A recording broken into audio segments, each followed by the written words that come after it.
नमस्कार दोस्तों, मैं मनोज कुमार, आप सभी को हमारे चैनल में फिर से एक बार स्वागत है। तो चलिए दोस्तों, सब दिन की तरह आज भी एक नई क्लास की ओर आगे बढ़ते हैं। तो जी हाँ दोस्तों, आज हम जानेंगे ईओडी क्रेन में जो मेन होइस्ट है, जो मेन होइस्ट मोटर है, उसका पावर डायग्राम कैसे बनता है, किस तरह से बनता है, जो हमारे पैनल में लगे हुए रहते हैं। तो हम जानेंगे मेन होइस्ट का पावर डायग्राम के बारे में। जैसे कि आप लोग दोस्तों जानते हैं कि हमारे क्रेन में जो बड़े क्रेन रहते हैं उसमें किस टाइप के मोटर लगे हुए रहते हैं। तो जी हाँ दोस्तों, मैं बताता हूं फिर से एक बार, उसमें स्लिपिंग इंडक्शन मोटर लगे हुए रहते हैं। तो स्लिपिंग इंडक्शन मोटर बेसिकली लगे हुए हैं। तो स्लिपिंग इंडक्शन मोटर के आधार पर ही पावर डायग्राम बनाया जाएगा। तो मैं दोस्तों आपको मैं बता दूं, फिर से एक बार बता दूं, मैंने स्लिपिंग इंडक्शन मोटर किस प्रोसेस से घूमता है, किस फंडा से घूमता है, किस लॉजिक से घूमता है, मैंने ऑलरेडी एक वीडियो बना कर रखा हूं जो डिस्क्रिप्शन बॉक्स में डाल के रखा हूं, आपको मिल जाएगा। तब भी मैं एक लाइन में आपको आसानी से समझा दूं, क्योंकि ये मेरा समझाने का एक ही रीजन है दोस्तों कि मैं स्लिपिंग इंडक्शन मोटर को कैसे चलाता हूं, किस प्रोसेस से चलाता हूं। वो प्रोसेस हमारा पैनल के ऊपर डिपेंडेंट रहेगा। उसी टाइप से हमको पावर डायग्राम बनाना पड़ेगा ताकि हम स्लिपिंग इंडक्शन मोटर को लगा सकें। तो स्लिपिंग इंडक्शन मोटर में रोटर में भी कॉइल वाइंडिंग रहता है, वो भी कॉपर एनामेल वायर का कॉइल वाइंडिंग रहता है, जैसे स्टेटर में रहता है। रोटर का जो कॉइल वाइंडिंग रहता है दोस्तों, वो ओपन रहता है। ओपन कहां पर कनेक्टिविटी रहता है? स्लिपिंग में कनेक्टिविटी जाके ओपन रहता है, क्लोजिंग सर्किट नहीं रहता है। तो हम क्या करते हैं, उसमें वेरिएबल रेजिस्टेंस लगाकर सर्किट को क्लोज करते हैं। वेरिएबल रेजिस्टेंस लगाकर सर्किट को क्लोज करते हैं, जैसे स्टेटर में सप्लाई देते हैं। Resistance by resistance, variable resistance लगाकर स्लिपिंग में जो 3 टर्मिनेशन निकाल के रखा हुआ रहता है उसमें जाके कनेक्टिविटी होता है, जिससे क्या होता है, स्टार्टिंग टॉर्क हाई होता है, बट कंट्रोल करते हुए। मैं ये क्वेश्चन को जिस अगले वीडियो में, पिछले वीडियो में जो बनाया था, स्लिपिंग इंडक्शन मोटर किस प्रोसेस से घूमता है, उसमें मैं सारा फंडा, सारा लॉजिक डिटेल्स में समझाया था। आप जाके वहां पर देख सकते हैं। तो हम मेरा स्लिप यहाँ पर रेजिस्टेंस बॉक्स का क्या काम है दोस्तों? रेजिस्टेंस बॉक्स का काम है सर्किट को क्लोज करना, बट स्टार्टिंग टॉर्क को तो बढ़ाता ही बढ़ाता है कंट्रोल करते हुए। इसी लॉजिक से हमारा सर्किट डायग्राम बनेगा, पावर सर्किट का डायग्राम बनेगा। तो उसमें क्या डालेंगे, हमारा जो नॉर्मली जो मेन होस्ट का मोटर है, ईओडी क्रेन का मेन होस्ट का मोटर का काम क्या है? एक बार अप करना, एक बार डाउन करना। तो डेफिनेटली फॉरवर्ड रिवर्स स्टार्टर का यूज करेंगे। फॉरवर्ड रिवर्स स्टार्टर किसके लिए? मोटर में जो स्टेटर कॉइल है उसको सिर्फ ओनली फॉर 440 सप्लाई चार्ज करने के लिए। ओके, अब रही रोटर की बात, तो रोटर में हम क्या करेंगे, रेजिस्टेंस बॉक्स लगाएंगे। किस टाइप का रेजिस्टेंस बॉक्स लगाएंगे? वेरिएबल रेजिस्टेंस बॉक्स लगाएंगे। तो वेरिएबल रेजिस्टेंस बॉक्स को हम मान के चलिए रेजिस्टेंस करके, पूरा रेजिस्टेंस करके फुल्ली लगा के जोड़ देंगे। तो क्या होगा, स्टार्टिंग टॉर्क तो बढ़ रहा है लेकिन कंट्रोल करते हुए। फुल्ली स्टार्टिंग टॉर्क नहीं हो रहा है, स्टार्टिंग टॉर्क तो बढ़ा रही है लेकिन वहां पर रेजिस्टेंस लगा हुआ है वहां पर। इसीलिए step by step resistance contactor का यूज करते हैं। बाय रेजिस्टेंस कॉन्टेक्टर लगाकर रेजिस्टेंस को हम क्या करते हैं, शॉर्ट करते हैं, बाईपास करते हैं, ताकि हमारा मोटर का स्पीड बढ़ सके। नहीं तो एकदम हल्का सा स्पीड में चलेगा। उस हल्का सा स्पीड में क्या होगा, कोई भी लोडिंग सामान को हम लोड सब ऊपर से उठाएंगे तो क्या होगा दोस्तों, नहीं उठेगा। इसीलिए step by step resistance contactor लगाकर रेजिस्टेंस को क्या करते हैं, माइंड में सेटअप कीजिए, शॉर्ट करते हैं, बाईपास करते हैं। यदि हम स्लिपिंग इंडक्शन मोटर में जो लगे हुए रोटर के पार्ट है, जो स्लिपिंग में कनेक्शन है, उसको यदि हम शॉर्ट कर देंगे तो क्या होगा, मैं अगले वीडियो में भी समझाया था। क्या होगा दोस्तों, starting torque square gauge motor की अपेक्षा 10 गुना हाई हो जाएगा। जिससे क्या होगा, हम जैसे ही ऑन करेंगे मोटर ट्रिप हो जाएगा। जो भी मेरा प्रोटेक्शन पार्ट्स मैंने लगा के रखा हूं, या तो ट्रिप हो जाएगा, नहीं तो फ्यूज मार देगा। तो इसी बेसिक से, इसी लॉजिक से इस मोटर को चलाने के लिए मुझे उसी टाइप का पावर डायग्राम बनाना पड़ेगा। तो सबसे पहले बेसिकली मैंने आपको जैसे बताया था दोस्तों, प्रोटेक्टिव पैनल का वीडियो भी मैं पिछले क्लास में बना के रखा हूं, वो भी वीडियो में डिस्क्रिप्शन बॉक्स में डाल के रखा हूं, आप वहां जाकर देख ले सकते हैं। प्रोटेक्टिव पैनल से हमको क्या मिलता है, 3 phase supply and controlling supply मिलता है। तो 3 फेज सप्लाई हम कहां से मिलेगा, ऑलरेडी हमको प्रोटेक्टिव पैनल से मिल चुका है। ये 3 फेज सप्लाई हमको कहां से मिला है, बाय प्रोटेक्टिव पैनल।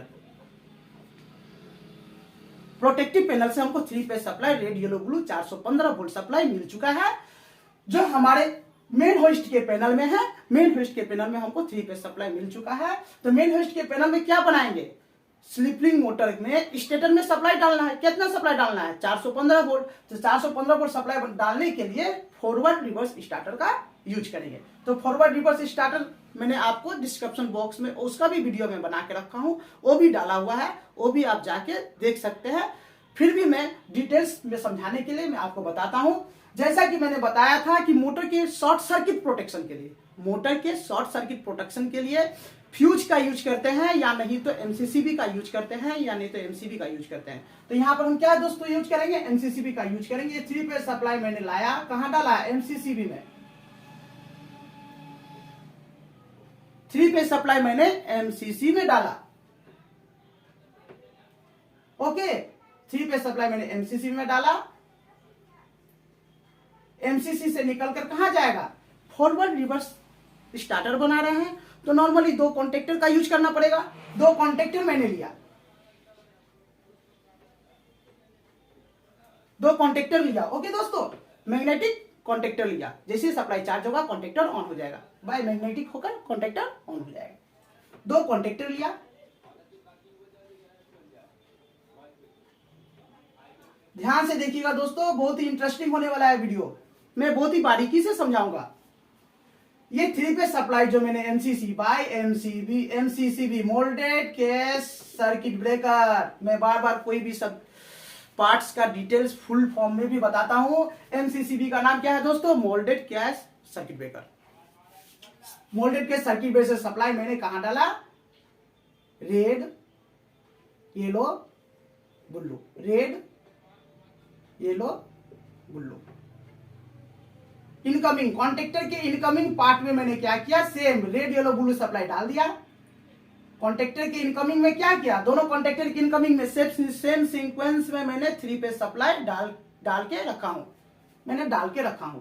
ये देखिए दोस्तों, दोनों कॉन्टेक्टर के 3 फेज के जो टर्मिनेशन है उसमें मैंने तीनों phase supply same red yellow blue incoming supply contactor में बाय एमसीसीबी का जो आउटपुट है वहां से मैंने कनेक्ट कर दिया दोस्तों। अब नीचे में क्या लगाएंगे, मोटर में जो ओवर करंट को प्रोटेक्शन करने के लिए क्या लगा रहे दोस्तों, ओवरलोड। क्या लगाते हैं, ओवरलोड। यहां पर एक ओवरलोड लगा हुआ रहेगा,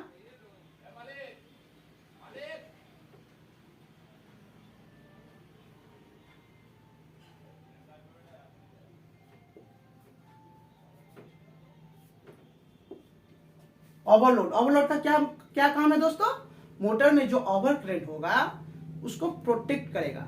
यदि मोटर का करंट कैपेसिटी के अनुसार, मोटर में जितने कैपेसिटी के मोटर है उसका ओवर करंट यदि सपोज 50 एम्पियर है, उससे यदि आगे जाएगा तो ये ओवरलोड क्या करेगा, सर्किट को ट्रिप करा देगा। ओके, सर्किट को ट्रिप करा देगा। यहां से मेरा रेड येलो ब्लू सप्लाई जो सीक्वेंस में है निकल जाएगा। अब समझने की बात है दोस्तों कि मैंने फॉरवर्ड रिवर्स स्टार्टर लिया, तो ये कॉन्टेक्टर जब ऑन हो रहा है तो मेरा मोटर फॉरवर्ड कंडीशन में रन कर रही है। रिवर्स कॉन्टेक्टर जब ऑन होगा, ये फॉरवर्ड कॉन्टेक्टर है, ये रिवर्स कॉन्टेक्टर है। रिवर्स कॉन्टेक्टर जब ऑन होगा तो मेरा कॉन्टेक्टर क्या हो रहा है, फॉरवर्ड से रिवर्स में जाना चाहिए। तो यहाँ पर क्या करते दोस्तों, जैसा कि मैंने फॉरवर्ड रिवर्स कॉन्टेक्टर में स्टार्टर में बताया था, यहाँ पर क्या करेंगे, नीचे के 2 फेज को इंटरचेंज करेंगे, नीचे के 2 फेज को इंटरचेंज करेंगे। सपोज ये रेड येलो ब्लू है, रेड येलो ब्लू है, सपोज यहां पर रेड येलो ब्लू है, तो क्या करेंगे दोस्तों, रेड और ब्लू को फेज को इंटरचेंज करेंगे। इंटरचेंज करके कहां पर कनेक्शन करेंगे, रिवर्स कॉन्टेक्टर में कनेक्शन करेंगे। कहां पर कनेक्शन करेंगे, सपोज यहां पर रेड येलो ब्लू मिला हुआ है, तो यहां पर क्या करेंगे दोस्तों, ब्लू फेज डालेंगे, येलो फेज डालेंगे, रेड फेज डालेंगे। मैंने रेड और ब्लू फेज को इंटरचेंज करके यहां पर कनेक्ट कर दिया।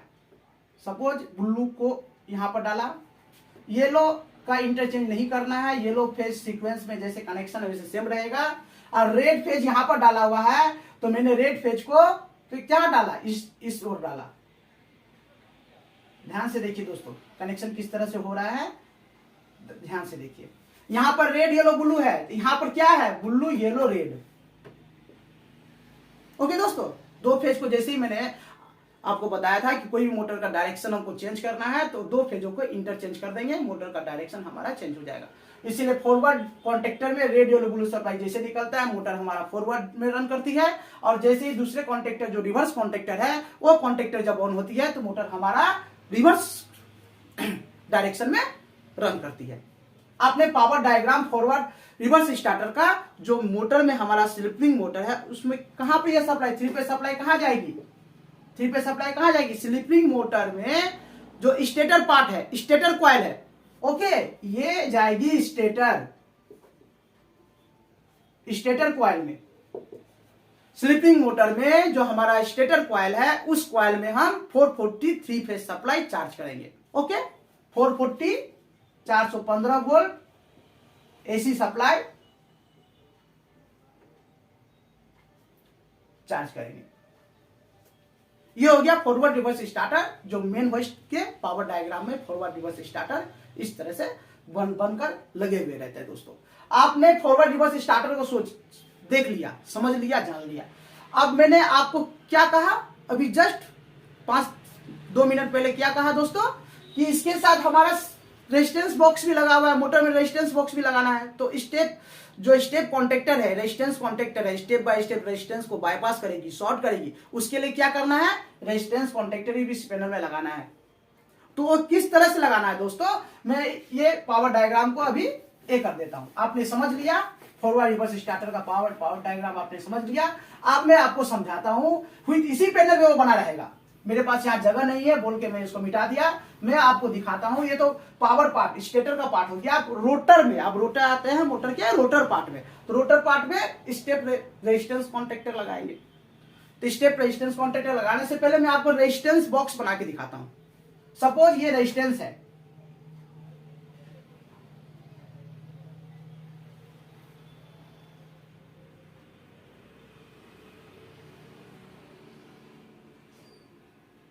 किस टाइप के रेजिस्टेंस है दोस्तों, वेरिएबल रेजिस्टेंस।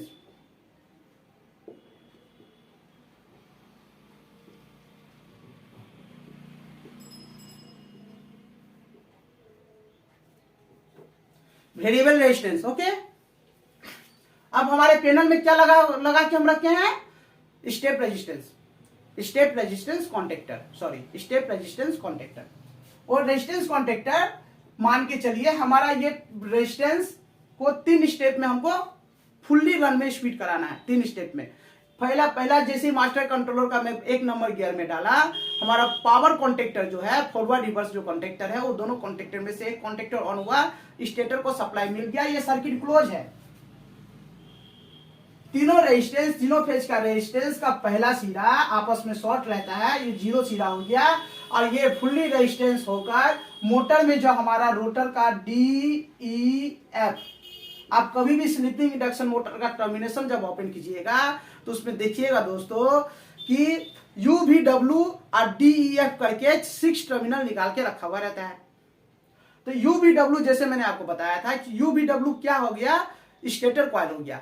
और DEF जो आपका मार्किंग मिलेगा, फेरोलिंग का मार्किंग मिलेगा, वो DEF मिलेगा रोटर का। और रोटर का बाई चांस यदि मार्किंग नहीं भी रहता है तो मैं आपको एक और लॉजिक बताया था कि आप स्लिप रिंग के साथ मोटर का बैक कवर खोलिएगा, स्लिप रिंग के साथ मल्टीमीटर लगा के टर्मिनेशन में कंटिन्यूटी चेक कर लीजिएगा। स्लिप रिंग के साथ जिस टर्मिनेशन में कंटिन्यूटी मिलेगा वो डेफिनेटली रोटर कॉइल है। तो हमने रोटर कॉइल में क्या लगाना है, रेजिस्टेंस बॉक्स लगाना है। रेजिस्टेंस बॉक्स का एक सिरा पूरा शॉर्ट किया हुआ है, तो शॉर्ट किया हो तो डेफिनेटली ये सर्किट हमारे यहाँ पर कंटिन्यूटी मिलेगा ना दोस्तों, कंटिन्यूटी मिलेगा, बट रेजिस्टेंस मिलेगा, क्योंकि रेजिस्टेंस फुली रेजिस्टेंस होकर आ रहा है, यहाँ पर रेजिस्टेंस मिलेगा, ठीक है ना। अब दोस्तों बताता हूं, ये DEF तो हमारा जो रोटर कॉइल है, सपोज ये रोटर कॉइल है, स्टार वाइंडिंग रहता है, रोटर कॉइल का DEF जाके DEF में कनेक्शन हो गया। यहां शॉर्ट करके रखा हूं तो मेरा मोटर तो रन किया, बट स्टार्टिंग टॉर्क इसका हाई हुआ, बट रेजिस्टेंस लगा हुआ है, तो कंट्रोल करते हुए मोटर फर्स्ट स्टेप में जैसे रिवर्स फॉरवर्ड का एक कॉन्टेक्टर ऑन हुआ, तो रोटर कॉइल में तो सप्लाई जैसे ही मिला, ये मोटर चलना स्टार्ट हो गया, कम स्पीड में चलना स्टार्ट हो गया, क्योंकि सर्किट क्लोज है। DEF यहाँ पर कनेक्शन है, ओके। DEF आगे resistance box by resistance box होके कनेक्शन है, तो स्टार्टिंग टॉर्क बढ़ा, बट कंट्रोल करते हुए बढ़ा। मेरा मोटर घुमा लेकिन कम स्पीड में घुमा, तो इसको स्पीड को बढ़ाना है। तो स्पीड को बढ़ाने के लिए क्या करेंगे, रेजिस्टेंस बॉक्स को शॉर्ट करेंगे, तब ना रेजिस्टेंस यहाँ पर आगे 0 होगा। अल्टीमेटली DEF 0 जो सिरा है, टर्मिनल है, रोटर कॉइल जो है फुल्ली शॉर्ट हो जाएगा। जैसे फुल्ली शॉर्ट होगा तो मोटर का स्पीड हाई हो जाएगा। ओके, तो आप मान के चले जो पैनल में रेजिस्टेंस कॉन्टेक्टर लगाते हैं, रेजिस्टेंस में सपोज 3 रेजिस्टेंस कॉन्टेक्टर लगाते हैं। एक रेजिस्टेंस कॉन्टेक्टर ये हो गया, ध्यान से देखिएगा दोस्तों, ध्यान से देखिएगा तभी समझ पाइएगा।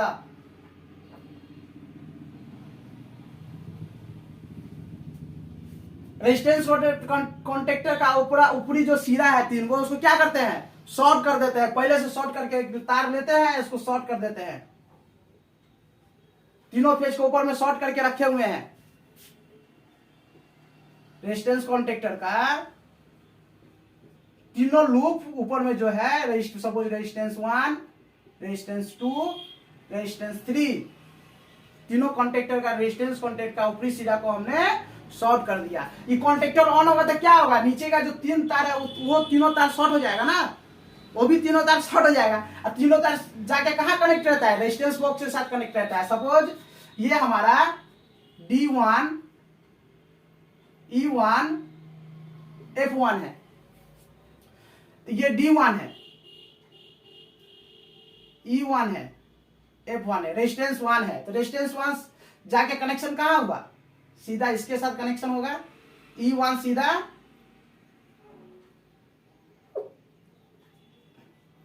E1 भी इसके साथ कनेक्शन होगा, F1 भी इसके साथ कनेक्शन होगा।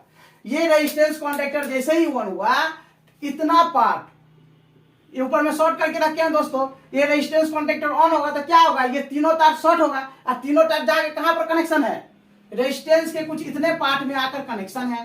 तो जैसे ही शॉर्ट करेंगे, कॉन्टेक्टर जैसे ही ऑन होगा तो इतना तक शॉर्ट हो जाएगा,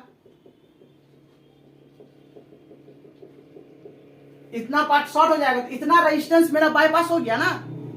बाईपास जैसे ही हुआ तो मोटर का स्पीड थोड़ा बढ़ गया, मोटर थोड़ा सा स्पीड में चलने लगा। फिर ये सपोज हमारा यहां पर हम ये कॉन्टेक्टर को D2, E2, F2, ये तीनों लीड आके यहां पर कनेक्शन है, D2, E2, F2। ये कॉन्टेक्टर जैसे ही ऑन हुआ तो इतना पार्ट जो है रेजिस्टेंस का, तीनों तार आके यहां पर कनेक्शन है, इतना पार्ट फिर से शॉर्ट हो गया। इतना रेजिस्टेंस मेरा बाईपास हो गया। अब थोड़ा सा रेजिस्टेंस बचा हुआ है, थोड़ा सा रेजिस्टेंस बचा हुआ है, मोटर आर स्पीड हो गया। अब तीसरा रेजिस्टेंस जो हमारा है D3, E3, F3, ये भी आके यहां पर कनेक्शन है, सबसे लास्ट सिरा में कनेक्शन है, रेजिस्टेंस के सबसे लास्ट सिरा में कनेक्शन है। E3, D3, E3, F3। ये कॉन्टेक्टर जैसे ऑन हुआ, रेजिस्टेंस पूरा के पूरा बाईपास हो गया, शॉर्ट हो गया। अल्टीमेटली ये DEF शॉर्ट हो गया, रोटर कॉइल फुल्ली शॉर्ट हो गया, मोटर हाई स्पीड में चलना शुरू किया। इसका कहने का मतलब यह है कि यदि हम डायरेक्ट इसको शॉर्ट कर दें तो स्टार्टिंग टॉर्क कितना हो जाएगा, 10 गुना हाई हो जाएगा, ट्रिप हो जाएगा, फ्यूज मार देगा। इसलिए रेजिस्टेंस बाय रेजिस्टेंस कॉन्टेक्टर लगाकर स्टेप बाय स्टेप्स को धीरे धीरे शॉर्ट करते हैं। स्टार्टिंग टॉर्क तो बढ़ाते हैं बट कंट्रोल करते हुए बढ़ाते हैं, ताकि हमारा मोटर लोड भी ले सके और हमारा जार्क में स्टार्टिंग टॉर्क में जो फ्रैक्शन ऑफ सेकंड में स्टार्टिंग टॉर्क बहुत ही हाई हो जाता है उससे बचे। मेरा लोडिंग समान भी उठा, एम्पियर भी, स्टार्टिंग टॉर्क जो है वो भी कम हुआ तो एम्पियर भी कम लिया, और मोटर को हम आस्ते आस्ते उठाएं और साथ में step by step resistance contactor को ऑन करते हुए मोटर की स्पीड को भी बढ़ाएं। इसी फंडा से, इसी लॉजिक से, इसी पावर डायग्राम से हम इंडक्शन मोटर में जो मेन होस्ट का मोटर लगा हुआ रहता है, इसी फंडा से हम चलाते हैं। ओके दोस्तों, तो मैं आशा करता हूं दोस्तों ये वीडियो आप लोगों को बहुत ही अच्छा लगा होगा, और इसी उम्मीद के साथ, इसी आशा के साथ मैं आप लोगों से एक रिक्वेस्ट कर रहा हूं कि मेरे वीडियो को जरूर लाइक करें, सब्सक्राइब करें और शेयर करें, ताकि नए भाइयों तक मेरा हमारा वीडियो पहुंचे, उसको भी समझ में आए। जो नए नए इलेक्ट्रिकल में ज्वाइन किए हैं, नए नए इंडस्ट्रियल में ज्वाइन किए हैं, तो उनको भी हमारा वीडियो देखकर प्रेरणा मिले, कुछ सीख मिले। नमस्कार दोस्तों।